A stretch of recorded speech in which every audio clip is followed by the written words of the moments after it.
ఒక్క cinema hit అవ్వగానే WhatsApp ఏం కావాలి ఏంటి అని మాట్లాడి అర్ధరాత్రి కూడా కళ్ళద్దాలు పెట్టుకొని కాలు మీద కాలేసుకొచ్చాను. ఈ రోజుల్లో హిట్ మీద హిట్ కొడుతూ మన ఇంట్లో కుర్రాళ్ళలాగా, నా కొడుకులాగా, నా తమ్ముళ్ళలాగా ప్రతి ఇంట్లో కిరణ్ అబ్బవరం లాంటి కుర్రాడు ఉండాలి.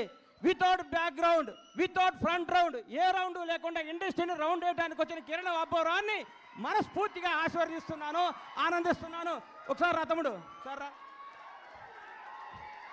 ఒక్క సినిమా హిట్ అయితే లూజు ప్యాంట్లు, కొత్త చెప్పులు, నెత్తి మీద క్యాపు, కళ్ళకు అద్దాలు పెట్టుకొని ఇట్లా నడిచే ఈ రోజుల్లో రియల్ కుర్రాడు బాంచేత్ ఇట్లుండాలండి. హీరో అంటే ఇట్లుండాలి.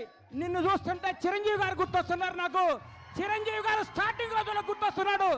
150 సినిమాలు చేసి కూడా రేపో మాపో భారత రత్న అందుకోబోతున్న చిరంజీవి గారు కూడా ఈ రోజు కూడా గ్రౌండ్ మీద ఉంటాడంటే నీలాంటి ఇన్స్పిరేషన్ తీసుకో చిరంజీవి గారిని. నేను చూస్తే ముచ్చటేసిందమ్మా. I love you so much Kiran Abbavaram. నువ్వు చెప్తున్నా నీకు తిరుగులేదు. నీ క్యారెక్టర్ మార్చకు. నీ సినిమా, నీ యాక్టింగ్, నీ స్టైల్ అంతా స్క్రీన్ మీద, ఆన్ స్క్రీన్ ఇట్లాగే ఉండాలమ్మా. చిరిగిన ప్యాంట్ వేసుకోను, లాగేసుకోను, నీకు వాట్సాప్ కుదరదు. వాస్తవాన్ని దగ్గర ఉండాలి. హిట్ మీద హిట్ కొట్టుకుంటూ